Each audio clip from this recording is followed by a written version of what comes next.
Hey there. Tonight we're walking the dusty caravan paths of ancient ambition. Not the romantic merchant highway of legend, but the harsh reality beneath the silk banners. Just a story of failed diplomacy, 10 years of captivity, and the discovery that the world was infinitely larger than any empire had imagined. If you find peace in these forgotten journeys, I'd appreciate a like and subscribe. Drop a comment about where you're tuning in from. There's something wonderful about knowing we're all scattered across the globe, finding connection through these ancient stories. So, dim the lights. Let's begin with a Chinese general who thought he was going to war but discovered something that would connect civilizations for 1,000 years. Chapter 1. Origins of the Silk Road. Trade, diplomacy, and discovery. The Silk Road did not begin with a single road, or even with silk. It began with footsteps, with caravans, with small exchanges of salt, jade, and grain across windswept plains. It began with human curiosity about what lay beyond the next horizon, and with the patient understanding that sometimes the greatest discoveries come not from achieving our original goals, but from remaining open to possibilities we never imagined.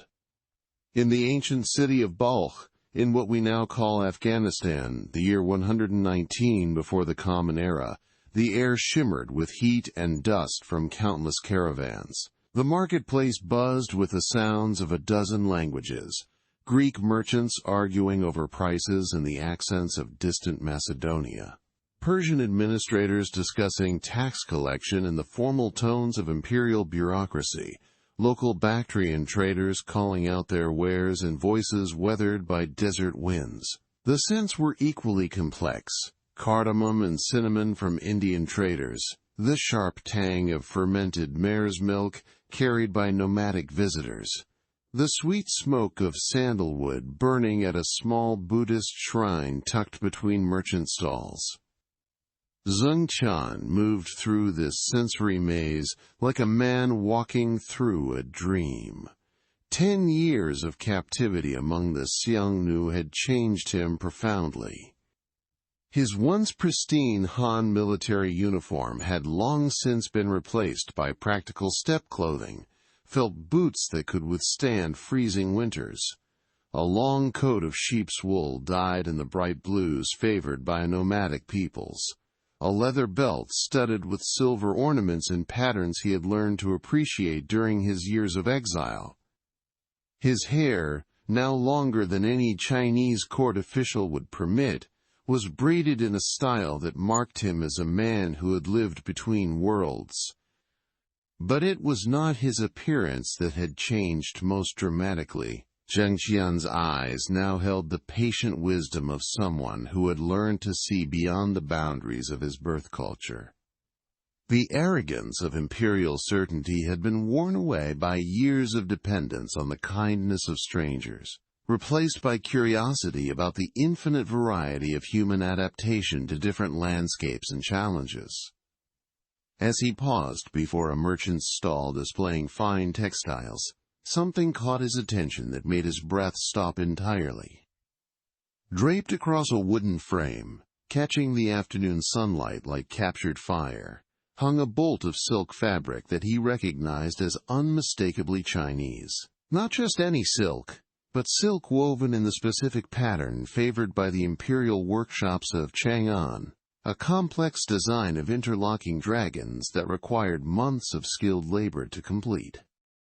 Zhang Qian reached out with trembling fingers to touch the fabric. The silk was genuine, its texture as familiar to him as his own skin. He had seen this very pattern adorning the robes of court officials in the Forbidden City. Yet here it was, thousands of miles from China, in a marketplace where no Chinese merchant had ever officially traveled.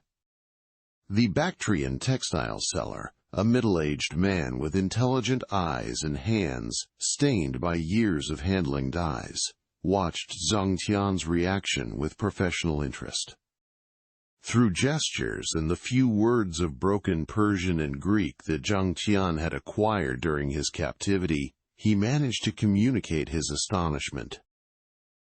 Where had this silk originated?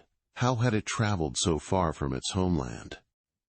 The merchant's explanation, pieced together through halting conversation and careful pantomime, revealed something that would change Zhang Qian's understanding of the world forever. The silk had not come directly from China. Instead, it had passed through many hands, across many lands. The merchant's fingers walked across an imaginary map as he spoke. Each exchange had added to its value, each trader taking profit while passing the precious fabric further west. Chinese merchants had sold it to Central Asian intermediaries, who had traded it to Persian dealers, who had eventually brought it to this distant marketplace where Greek silver could purchase the products of Chinese workshops. In that moment, Zhang Qian realized that his failed diplomatic mission had accidentally uncovered something far more valuable than any military alliance. He had discovered proof of humanity's irrepressible desire to connect across vast distances, to share beauty and luxury and the products of skilled craftsmanship, to build bridges of commerce that could span continents and connect civilizations that had never heard of each other's existence. This discovery in a dusty marketplace would eventually give birth to the most famous trade network in human history. But to understand how Zhang Qian came to be standing in that Bactrian bazaar, we must return to the imperial capital of Chang'an, where an ambitious emperor's impossible dream had set these world-changing events in motion. The Han imperial palace at Chang'an rose like a vision of heaven made manifest in wood, stone, and brilliant lacquered timber. In the year 140 before the Common Era, Emperor Wu held court in halls where every surface spoke of the power and sophistication of Chinese civilization. Massive wooden pillars, painted in imperial yellow and decorated with dragons that seemed to writhe in the flickering light of oil lamps, supported roofs that curved skyward like the wings of mystical birds. The floors were paved with polished stone so smooth it reflected the silk robes of courtiers like a dark mirror. The emperor himself was a figure of imposing presence, still young but already marked by the weight of ruling the most populous empire on earth. His robes were woven from silk so fine it seemed to shimmer with inner light, deep imperial yellow adorned with golden dragons that caught and held the glow of hundreds of bronze lamps. When he moved, the silk whispered secrets of luxury that only the most skilled weavers could create. But on this particular morning, Emperor Wu's attention was focused not on displays of wealth and power, but on a problem that gnawed at the security of his realm. Spread across a low table before him were reports from his northern frontier, accounts of Xiongnu raids that had grown bolder and more devastating with each passing season. These nomadic confederations, masters of mounted warfare, struck Chinese settlements like lightning and vanished back into the vast steppes before imperial armies could respond.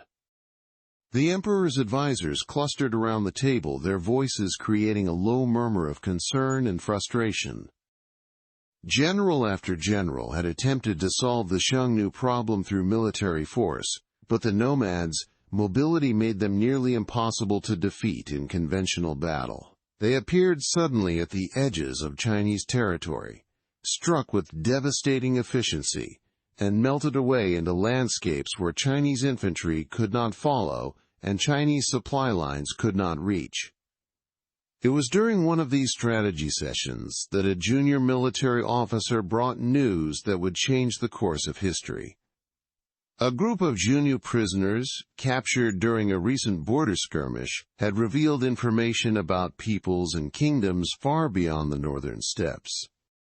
Under interrogation, they spoke of a great confederation called the Yuezhi. These people had once been powerful neighbors of the Yongnu, controlling vast territories and commanding respect among the nomadic tribes.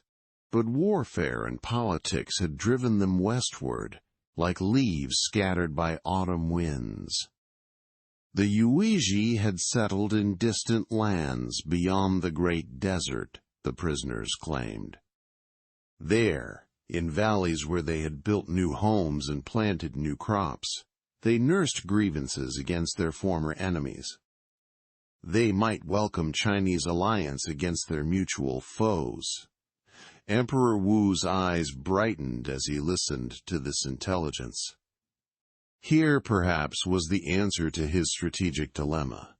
If the Yuezhi could be persuaded to join forces with China, the Xiongnu would face enemies on two fronts.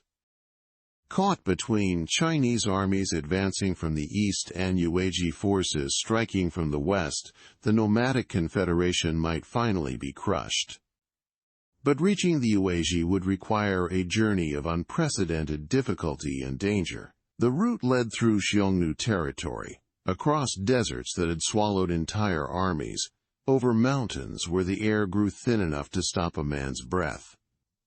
It was a mission that combined diplomacy with exploration, requiring someone brave enough to face unknown dangers and skilled enough to negotiate with peoples whose languages, customs, and motivations were complete mysteries.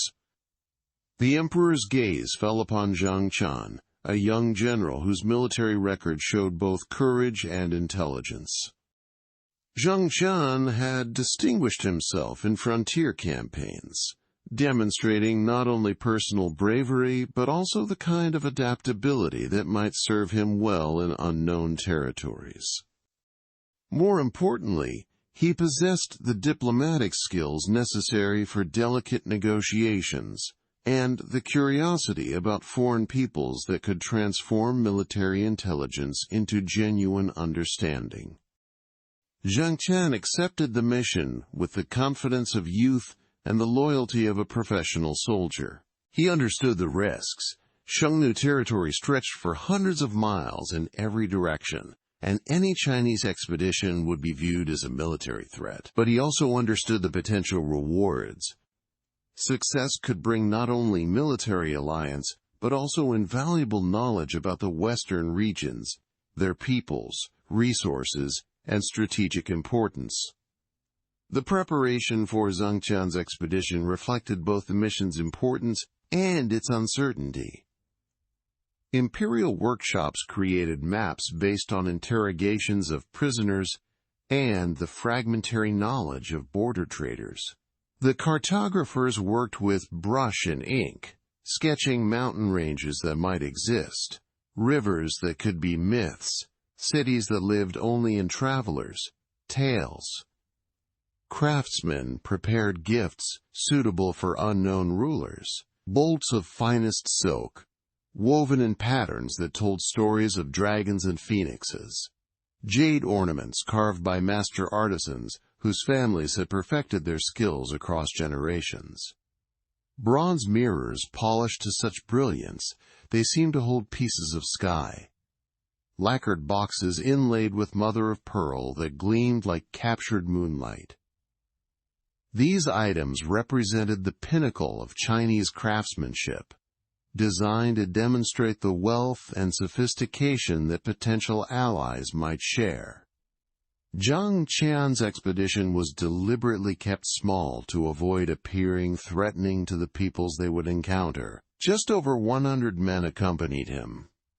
Soldiers skilled in mounted warfare, interpreters who spoke the languages of neighboring peoples, craftsmen who could maintain equipment and create gifts, and servants who could manage the practical details of a journey that might last for years. The departure from Chang'an took place with ceremonies that befitted an imperial mission, but also carried undertones of farewell that might prove permanent. Buddhist monks burned incense and chanted prayers for safe travel. Confucian scholars offered quotations from ancient texts about the importance of extending Chinese civilization to barbarian lands. court musicians played melodies that would echo in Zhang Qian's memory during the long months ahead. As the small expedition rode westward through the gates of Chang'an, Zhang Qian carried with him not only the emperor's formal instructions, but also the hopes and fears of an entire civilization. He was venturing into the unknown, not as an explorer driven by personal curiosity, but as the representative of a people who believed their culture represented the highest achievement of human civilization. What Zhang Qian could not have known as the familiar landmarks of Chinese territory fell behind him was that his journey would teach him lessons that no amount of court education could provide. He would learn that the world beyond China's borders was far larger and more complex than anyone had imagined. He would discover that other peoples possessed their own forms of sophistication, their own solutions to the challenges of creating prosperous societies, their own contributions to the great human conversation about how best to live. The first stage of Zhang Qian's journey led through the contested borderlands, where Chinese farming communities gave way to the nomadic territories of the Xiongnu. Here, the landscape itself told the story of two different approaches to human survival. Chinese settlements clustered around water sources, their fields laid out in neat geometric patterns that spoke of centuries of agricultural refinement. Irrigation canals carried precious water to crops of millet and wheat, while mulberry orchards provided leaves for the silkworms, whose cocoons would become the empire's most valuable export. But as the expedition moved further west, cultivated fields gave way to grasslands that stretched to the horizon like a green ocean. This was nomadic territory, where survival depended not on controlling specific pieces of land, but on understanding the seasonal rhythms that governed the movement of herds. The Xiongnu had mastered this environment so completely that they could appear from nowhere, strike with devastating efficiency, and vanish back into landscapes that seemed empty but held all the resources they needed. It was in this borderland region that Zhang Qian's expedition encountered its first major challenge.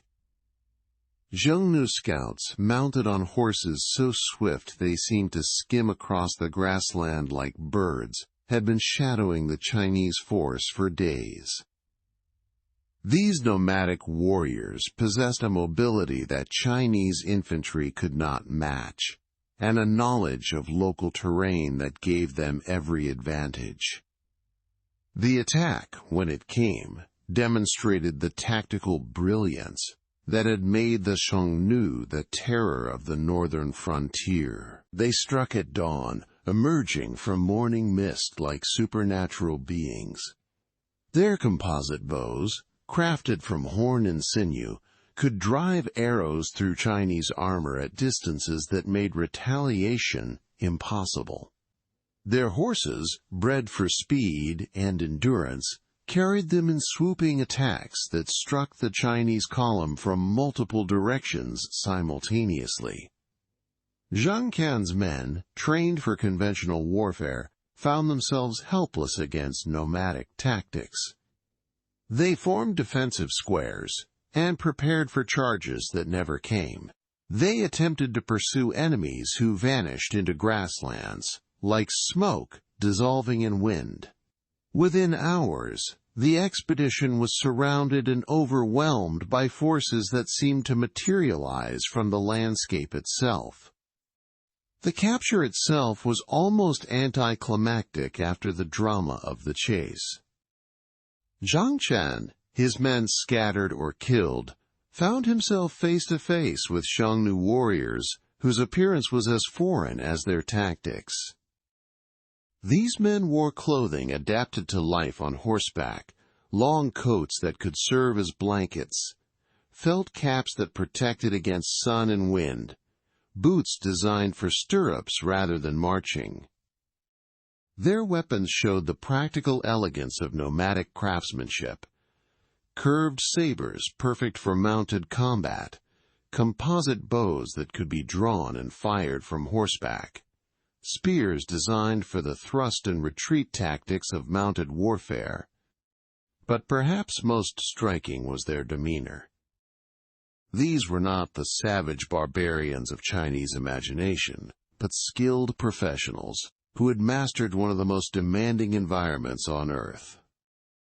They moved with the quiet confidence of people who understood their world completely, who had developed technologies and social systems perfectly adapted to their chosen way of life. Zhang Qian's first months in captivity were a profound education in humility. Everything he had learned about proper behavior, appropriate relationships, and civilized living proved useless in nomadic society. The Xiongnu measured worth not by scholarly achievement or bureaucratic rank, but by practical skills that contributed to group survival. They valued horsemanship above calligraphy, knowledge of weather patterns above familiarity with classical texts, the ability to read animal behavior above the capacity to compose poetry. Yet gradually, Zhang Qian began to understand that this was not a lack of civilization but a different form of it. Xiongnu society possessed its own complexities, its own forms of art and learning, its own solutions to the eternal human challenges of creating order and meaning. Their music, performed around campfires under star-filled skies, told stories of heroes and journeys that resonated with universal human themes. Their craftsmen created objects of genuine beauty, silver ornaments that caught moonlight like captured stars, felt carpets dyed in colors that rivaled Chinese silk, leather goods decorated with patterns that told the stories of their makers, clans, and achievements. Most importantly, Zhang Qian learned the Xiongnu languages and customs well enough to function as a member of their society. This was not merely a matter of survival, but of genuine adaptation. He married a Xiongnu woman, learned to love the children born of that union, and discovered that human affection and family loyalty transcended the boundaries of ethnicity and culture. During the long winters when nomadic camps settled into sheltered valleys, Zhang Qian listened to stories told by travelers who had journeyed far beyond Xiongnu territory. Merchants spoke of oasis cities where multiple peoples traded goods from across the known world.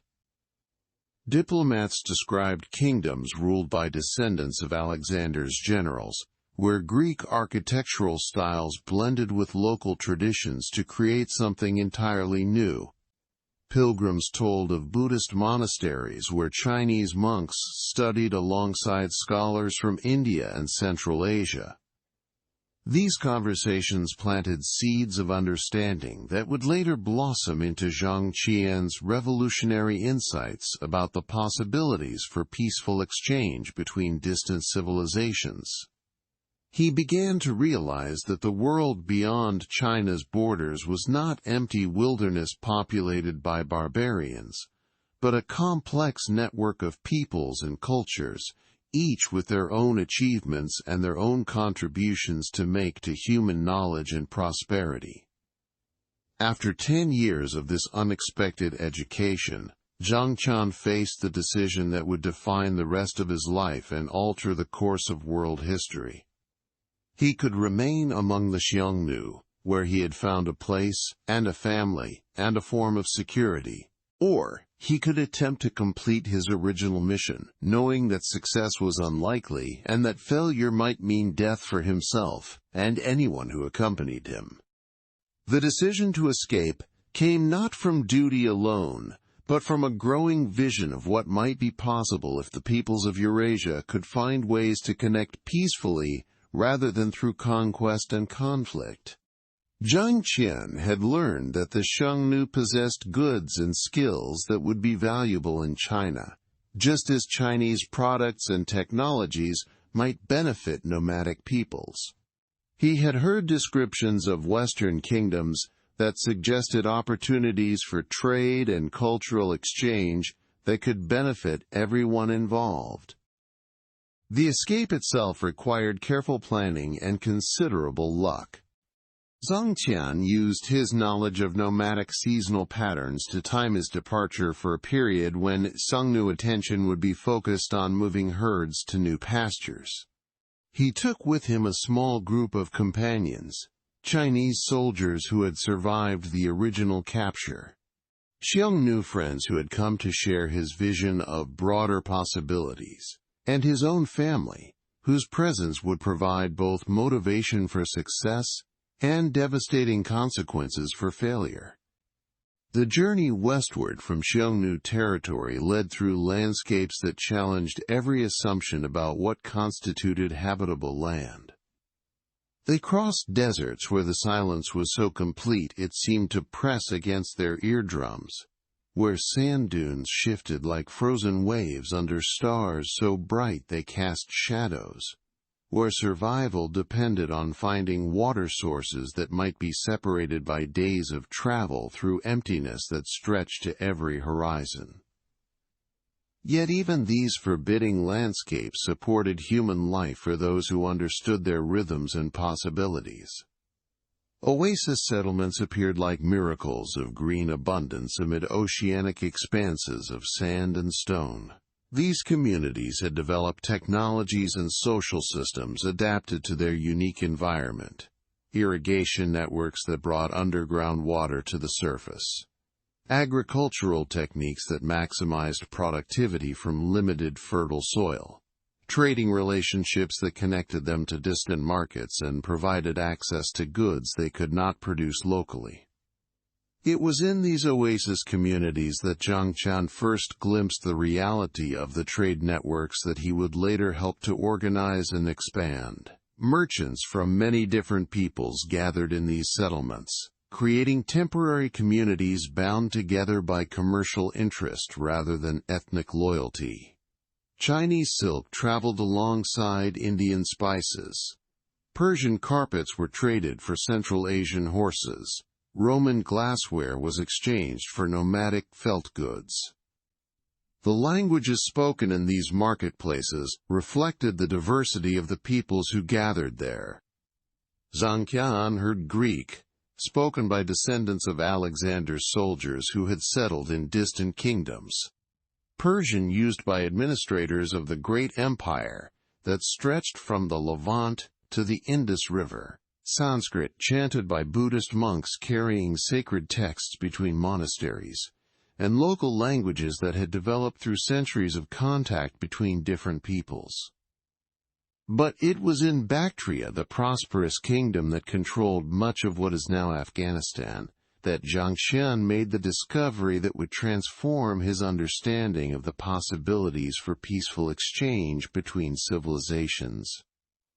The Bactrian capital was a cosmopolitan city where Greek architectural styles blended with Persian administrative systems and Indian artistic influences. Its markets displayed goods from across the known world, creating a feast for the senses that demonstrated the wealth that could flow from successful commercial relationships. And there, in that bustling marketplace where we first encountered him, Zhang Qian found Chinese silk being sold by merchants who had never seen China, and purchased by customers who had never heard of the Han Emperor. The silk had traveled thousands of miles through the hands of dozens of intermediaries, each of whom had profited from its passage while adding to its value through their knowledge of local markets and preferences. This discovery revolutionized Zhang Qian's understanding of his mission and its possibilities. He had been sent to find military allies for a war against the Xiongnu. Instead, he had discovered evidence of commercial networks that could benefit everyone involved without requiring conquest or conflict. The peoples of the western regions possessed goods and skills that would be valuable in China, while Chinese products clearly found eager markets in distant lands. Zhang Qian's conversations with Bactrian merchants and officials revealed that the Weiji had indeed settled in the region, but their circumstances had changed dramatically since their displacement by the Yongnu. They had established prosperous kingdoms in the fertile valleys south of the Oxus River, where they had adapted to settled agricultural life and developed trading relationships with their new neighbors. The idea of returning east to fight ancient enemies held little appeal for people who had found security and prosperity in their new homeland. This meant that Zhang Qian's original diplomatic mission had failed completely. He would return to China without the military alliance that Emperor Wu had sought, without the strategic advantage that was supposed to solve the Xiongnu problem, without any of the specific objectives that had justified his dangerous journey. Yet Zhang Qian understood that he was returning with something potentially more valuable than military allies. He carried detailed intelligence about dozens of kingdoms and peoples that had previously been mere names or rumors. He possessed first-hand knowledge of trade goods, agricultural techniques, military technologies, and diplomatic practices that could benefit Chinese civilization in countless ways. Most importantly, he had developed a vision of peaceful exchange that could create prosperity for everyone involved, rather than requiring the defeat and subjugation of foreign peoples. The return journey to Chang'an tested every survival skill that Zhang Qian had acquired during his years of involuntary education. The route led through territories controlled by peoples who viewed any armed group with suspicion, across deserts where water sources were guarded secrets, over mountain passes where altitude and weather could kill the unprepared. Yet Zhang Qian's expedition had advantages that the original mission had lacked. They now understood nomadic customs well enough to negotiate safe passage through tribal territories. They carried goods valuable enough to trade for supplies and information. Most importantly, they possessed the knowledge necessary to avoid the mistakes that had led to their original capture. When Zhang Qian finally reached Chinese territory after 13 years of absence, he found a world that had changed significantly during his involuntary exile. Emperor Wu's campaigns against the Xiongnu had achieved mixed results at enormous cost, demonstrating the limitations of purely military solutions to nomadic challenges. Border communities had developed their own relationships with nomadic peoples, creating informal networks of trade and communication that existed despite official policies of hostility. Zhang Qian's return created a sensation at the imperial court. Courtiers gathered to hear descriptions of distant lands and peoples that had previously existed only in imagination. Scholars took careful notes as Zhang Qian described the governments, technologies, and customs of more than 30 different kingdoms. But perhaps most importantly, Emperor Wu himself began to understand the implications of Zhang Qian's discoveries for Chinese strategy and prosperity. The detailed intelligence that Zhang Qian provided revealed opportunities for expanding Chinese influence through trade and diplomacy rather than conquest and military occupation. The goods that Zhang Qian had observed in Western markets could provide new sources of imperial revenue, while the technologies and techniques he had learned could benefit Chinese agriculture, craftsmanship, and military capabilities. The emperor's response to Zhang Qian's reports marked a fundamental shift in Chinese thinking about the Western regions and their peoples. Rather than viewing these areas purely as military problems to be solved through conquest, imperial policy began to recognize them as potential partners in mutually beneficial relationships. This did not eliminate military considerations entirely, but it opened new possibilities for achieving Chinese objectives through peaceful means. Zhang Qian's second mission, launched in 115 before the Common Era, reflected these new insights and priorities. This time he traveled with 300 men and thousands of cattle and sheep to trade, demonstrating Chinese wealth and establishing the kinds of reciprocal relationships that could benefit everyone involved. His instructions emphasized establishing friendly relationships with as many Western peoples as possible, opening markets, and gathering intelligence about commercial opportunities, rather than focusing solely on military alliances. This second journey proved far more successful than the first, precisely because its objectives were more realistic and its methods more appropriate to the actual conditions Zhang Qian encountered. He and his lieutenants made contact with dozens of communities, establishing the personal relationships and mutual trust that would undergird decades of subsequent trade. They demonstrated Chinese products and technologies while learning about Western innovations that could benefit Chinese civilization. The consequences of these diplomatic and commercial contacts rippled outward in ways that none of the participants could have anticipated. Chinese demand for Central Asian horses led to the development of specialized breeding programs and trading networks. The westward flow of Chinese silk created new sources of wealth for intermediary merchants and transformed social customs in distant kingdoms. Knowledge of Chinese agricultural techniques increased food production in oasis communities, while Western innovations in metallurgy and glassmaking found eager audiences in Chinese workshops. Perhaps most importantly, Zhang Qian's missions established precedents for cultural tolerance and mutual respect that would characterize Silk Road relationships for centuries to come.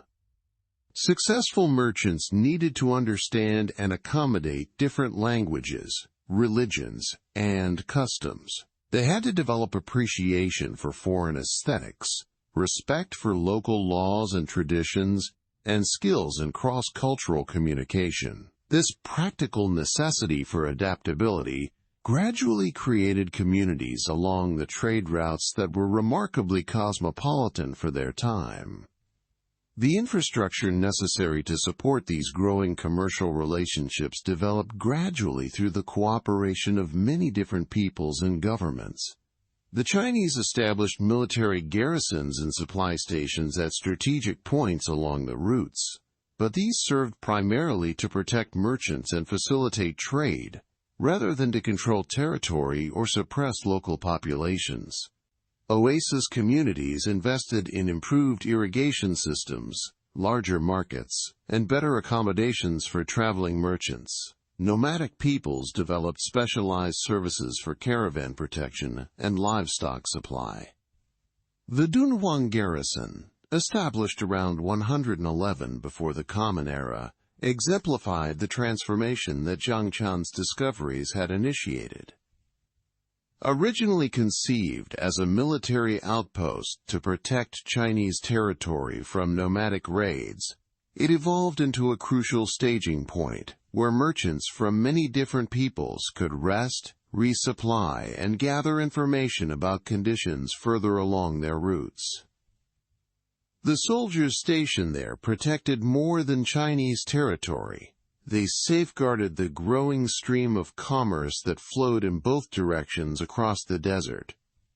By the middle of the 1st century before the Common Era, what had begun as Zhang Qian's failed diplomatic mission had evolved into something unprecedented in human history.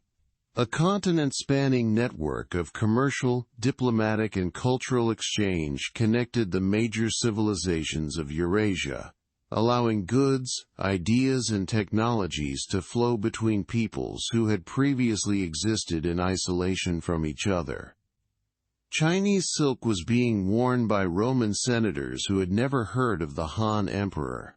Central Asian musicians were performing in Chinese courts, their melodies blending local traditions with foreign influences to create new forms of artistic expression. Persian craftsmen were learning Chinese techniques for working with jade and lacquer, while Chinese artisans were experimenting with Western methods of glassmaking and carpet weaving. The network's organic growth meant that no single authority controlled it, but this apparent weakness proved to be a source of remarkable strength. The Silk Road could adapt to changing political conditions, route around conflicts and obstacles, and incorporate new participants without requiring approval from any central government. It had become, in a sense, larger than any of the empires it connected, creating relationships and dependencies that transcended political boundaries and ethnic loyalties. The success of these early trade relationships also demonstrated something profound about human nature and the possibilities for peaceful cooperation between different peoples.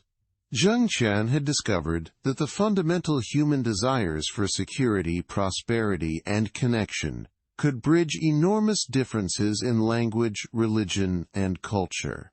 People who shared no common heritage could still recognize mutual benefits in cooperation and exchange. The technologies that developed to support long-distance trade reflected this spirit of practical cooperation. Merchants created standardized weights and measures that allowed fair comparisons of value across different markets. They developed letters of credit that could be honored by commercial partners separated by thousands of miles, reducing the need to transport precious metals across dangerous terrain. They established insurance arrangements that shared the risks of long-distance trade among multiple participants, making ventures possible that would have been too dangerous for individual traders. The linguistic innovations necessary for cross-cultural commerce created new forms of communication that transcended ethnic boundaries. Trade languages emerged that combined elements from multiple sources, allowing people with no common background to negotiate complex agreements and build lasting relationships. Translation services developed that could bridge not only linguistic differences, but also cultural gaps in understanding about everything from commercial practices to religious customs. Perhaps most remarkably, the early Silk Road demonstrated that commercial relationships could coexist with political conflicts without being destroyed by them. Chinese and Xiongnu merchants traded peacefully in Central Asian markets even while their governments remained officially at war. Persian and Roman goods traveled the same routes, despite the military rivalries between their empires. Buddhist and Zoroastrian merchants collaborated successfully, despite theological differences that divided their religious communities. As evening settles over this tale of accidental discovery and gradual connection, we might reflect on Zhang Qian's own words, recorded by the Chinese historian Sima Qian decades after the general's death. Asked to describe his greatest achievement, Zhang Qian reportedly said that he had learned to see the world as much larger than anyone had imagined. A world filled with peoples who shared the same fundamental desires for security, prosperity, and connection. In trying to find allies for war, Zhang Qian had discovered something far more valuable: the deeper human hunger for exchange, understanding, and mutual benefit that would sustain the Silk Road for more than 1,000 years to come. His accidental education in the realities of the wider world had revealed possibilities that no amount of court scholarship could have anticipated. By learning to see beyond the boundaries of his own culture, he had helped to create bridges that would connect civilizations and transform the course of human history. The marketplace in Bactria, where Zhang Qian had first glimpsed Chinese silk in foreign hands, would be remembered as the birthplace of a new kind of human relationship, one based on mutual benefit rather than conquest, on cultural exchange rather than cultural supremacy, on the recognition that the world's diversity was a source of wealth rather than a problem to be solved through force. The young general who had left Chang'an with the narrow mission of finding military allies had returned with something infinitely more valuable, a vision of how different peoples could enrich each other's lives through peaceful cooperation and exchange. This vision would outlive empires, survive wars and disasters, and continue to inspire new forms of human connection across the centuries that followed.